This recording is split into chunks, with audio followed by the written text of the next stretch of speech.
नमस्कार दोस्तों। काशी की ज्ञानवापी मस्जिद पूरे देश में चर्चा का विषय बनी हुई है, लेकिन क्या ज्ञानवापी को अयोध्या की बाबरी मस्जिद राम मंदिर से जोड़कर देखा जाना चाहिए? दरअसल वाराणसी में ज्ञानवापी मस्जिद के भीतर सर्वे का आदेश देने और सर्वे की कार्रवाई से बने उत्साह ने ऐसी चिंताएं पैदा कर दी हैं, जैसे यह भी अयोध्या विवाद की तरह शुरू हो सकता है। मस्जिद समिति की आपत्तियों के बाद पिछले हफ्ते तो सर्वे रोक दिया गया था, लेकिन बाद में कोर्ट के आदेश पर 3 दिन सर्वे का काम किया गया। तीसरे दिन सर्वे का काम पूरा कर लिया गया। अगर हम पहले दिन की बात करें तो पहले दिन ज्ञानवापी मस्जिद में तहखानों की वीडियोग्राफी की गई। कई तरह की अटकलें लगाई जा रही हैं। लोगों की आशंकाओं का दौर शुरू हो गया है। कोई धर्म की बात कर रहा है तो कोई धर्मनिरपेक्षता की चर्चा कर रहा है। तीसरे दिन के सर्वे में ज्ञानवापी मस्जिद परिसर के तालाब में, जिसका इस्तेमाल मुस्लिम लोग नमाज के पहले वजू करने के लिए करते थे, उसमें कुआं मिलना और कुएं में 12 फीट से ज़्यादा के शिवलिंग का होना ये साबित करता है कि जिस बात की लड़ाई हिंदू पक्ष लड़ रहा था, जिसका दावा किया जा रहा था, वो सच की ओर अग्रसर है। ऐसे में कुछ लोगों में बौखलाहट दिखने लगी है। उनके द्वारा भड़काऊ बयानबाजी का दौर शुरू कर दिया गया है। बयान में कहा जा रहा है कि हम बाबरी मस्जिद को खो चुके हैं, ज्ञानवापी मस्जिद को नहीं खोएंगे। ऐसे में अयोध्या ढांचे और ज्ञानवापी के अंतर को समझने की जरूरत है। दरअसल अयोध्या एक विशाल आबादी के एक साथ आने का परिणाम थी, जिसे लगभग पूरा भारत चाहता था। इस तरह की एकजुटता ना तो देखी गई है और ना ही निकट भविष्य में दिखाई देती है। दूसरी बात, अयोध्या विवाद भगवान राम के जन्म स्थान पर अधिकार को लेकर था, जबकि वाराणसी में विवाद उससे अलग है। वो ढहाए गए मंदिर की बाहरी दीवार और भीतरी दीवार पर स्थित देवी देवताओं की पूजा के हिंदुओं के अधिकारों पर प्रतिबंध को लेकर है, जहां मस्जिद से होकर ही पहुंचा जा सकता है, जहां अब तक मस्जिद को हटाने और यथास्थिति को बहाल करने जैसी कोई मांग नहीं की गई है। अब ज्ञानवापी पर असदुद्दीन ओवैसी की बेहुदा बयानबाजी लगातार आ रही है। ओवैसी लगातार एक पक्ष को भड़काने का काम कर रहे हैं। क्या ये समझा जाए कि कोर्ट की इस कार्रवाई से वो बौखला गए हैं? तीसरे दिन ज्ञानवापी से शिवलिंग मिलने की खबर सुनकर ओवैसी की तिलमिलाहट साफ देखी जा सकती है। ओवैसी का ये कहना कि मस्जिद थी और कयामत तक रहेगी, हम अपनी आंखों के सामने मस्जिद को नहीं खोएंगे। ओवैसी इससे क्या जताना चाहते हैं और क्या बताना चाहते हैं, सुनिए कैसे भड़काऊ भाषण दे रहे हैं ओवैसी। जब मैं 20, 19, 20, 21 साल का था तो बाबरी मस्जिद को मुझसे छीन लिया गया। अब हम वही 19, 20 साल के बच्चों की आंखों के सामने दोबारा मस्जिद को नहीं खोएंगे इंशाअल्लाह ताला। क्या आप तमाम लोग अहद लेते हैं कि हम कोई मस्जिद को नहीं खोएंगे? क्या आप अहद लेते हैं कि अब हम कोई मस्जिद को नहीं खोएंगे? तो अगर अहद लेते हैं तो हाथ उठा कर कहिए नारे तकबीर, नारे तकबीर। इनको पैगाम मिलना चाहिए, मस्जिद को अब हम नहीं खोएंगे। तुम्हारे दिल फरेब और हथकंडों से हम जान चुके तुम्हारे हथकंडों को। और अल्लाह के रसूल सल्लल्लाहु अलैहि वसल्लम का हदीस शरीफ है कि मोमिन वो है जो 2 बार एक सुराख से नहीं डसा जाता। अब हम दोबारा नहीं इनको डसने देंगे। मस्जिद है और रहेगी इंशाअल्लाह ताला सुबह क़यामत तक। ज्ञानवापी मस्जिद मस्जिद थी और जब तक अल्लाह दुनिया को कायम रखेगा मस्जिद रहेगी इंशाअल्लाह ताला। और हमारा काम यह है कि हम अपने मस्जिदों को आबाद रखें। हमारी भी जिम्मेदारी है कि रमजान हो गया तो मस्जिद के दरो दीवार तरसती हैं कि कहां गए वो लोग जो रमजान के 30 दिन अल्लाह के घर में आकर सर्वसजूद हो रहे थे। तो याद रखो, मस्जिदों की हिफाजत पहले हमको अपनी महल्लों की मस्जिदों को आबाद रख के रखना।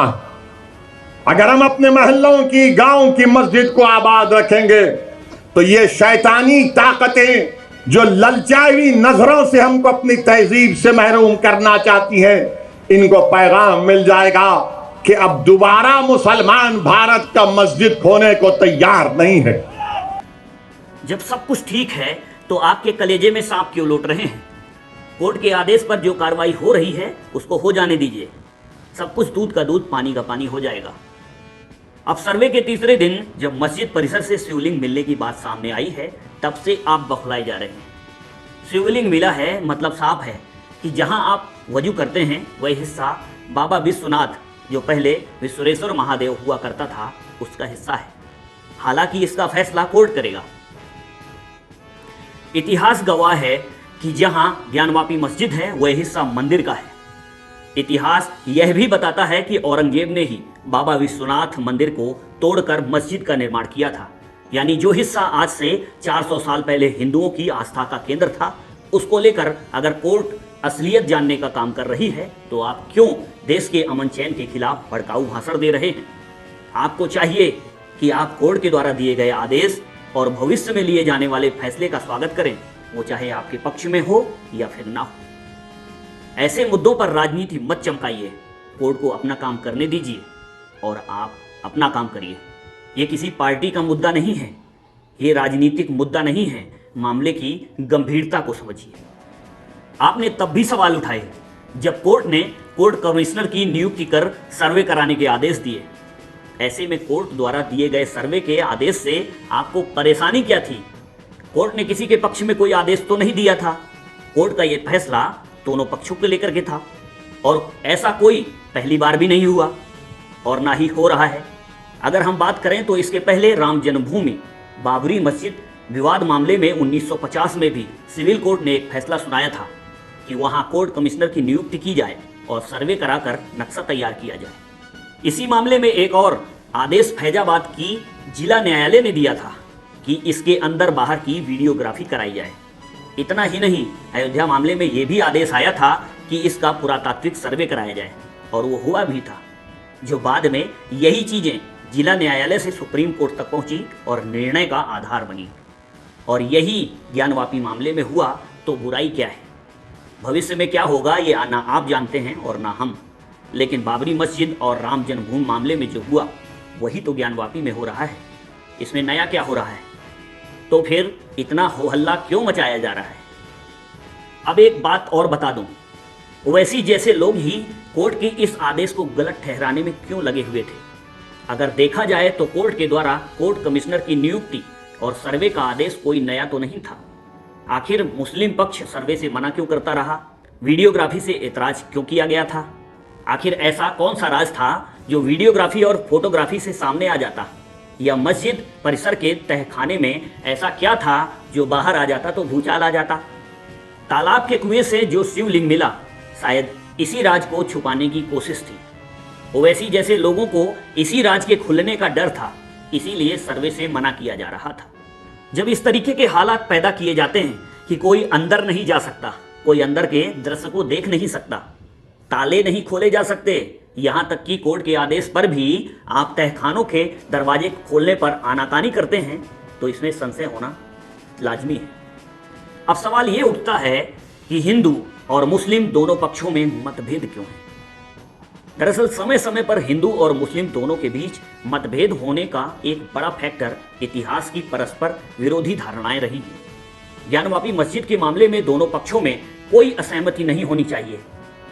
इससे इनकार नहीं किया जा सकता कि 1669 में औरंगजेब ने काशी के विश्वेश्वर महादेव यानी विश्वनाथ मंदिर को ध्वस्त कर दिया था और उसके स्थान पर एक मस्जिद का निर्माण किया था। औरंगजेब ने जानबूझकर पुराने मंदिर की एक दीवार खड़ी रखी थी जिसे अपने धर्म स्थल पर मिला लिया था।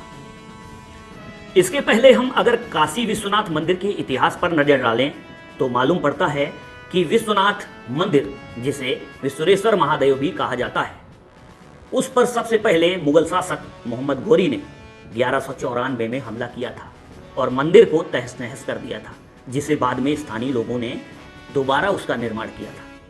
इसके बाद जौनपुर के सुल्तान महमूद ने फिर से इसे तोड़ दिया, जिसे बाद में अकबर के नवरत्नों में शामिल राजा टोडरमल ने 1585 में इसका जीर्णोद्धार कराया था। इतना ही नहीं, इतिहास से यह भी जानकारी मिलती है कि शाहजहां ने भी काशी के विश्वनाथ मंदिर को 1632 में तोड़ने का फरमान जारी कर दिया था, लेकिन जनता ने इसका कड़ा विरोध किया और मंदिर को टूटने से बचा लिया। हालांकि काशी के 63 मंदिरों को जरूर तोड़ दिया गया। समय बीतता गया और काशी विश्वनाथ मंदिर को ऐसे तमाम आक्रमणों का सामना करना पड़ा। 1669 में औरंगजेब ने भी मंदिर को तोड़ने का शाही फरमान सुना दिया था और मंदिर को तोड़ दिया गया था। कहा जाता है कि मंदिर को सिर्फ तोड़ा नहीं गया था, बल्कि इसी टूटे हुए ढांचे पर औरंगजेब ने मस्जिद बनवाई, जिसे बाद में ज्ञानवापी मस्जिद कहा गया। 1780 में इंदौर की महारानी अहिल्याबाई ने विश्वनाथ मंदिर के बचे हुए हिस्से का जीर्णोद्धार करवाया, जिसे आज हम और आप देख पा रहे हैं। अभी के लिए इतना ही। नमस्कार। नमस्कार, मैं हूं राजेश सोनी। अगर आपको हमारा ये वीडियो पसंद आया हो तो चैनल को सब्सक्राइब करें और बेल आइकॉन को जरूर दबाएं। फेसबुक पर लाइक, फॉलो और शेयर करना ना भूलें। तो फिर जुड़े रहिए हमारे साथ और देखते रहिए सवाल तो पूछेंगे।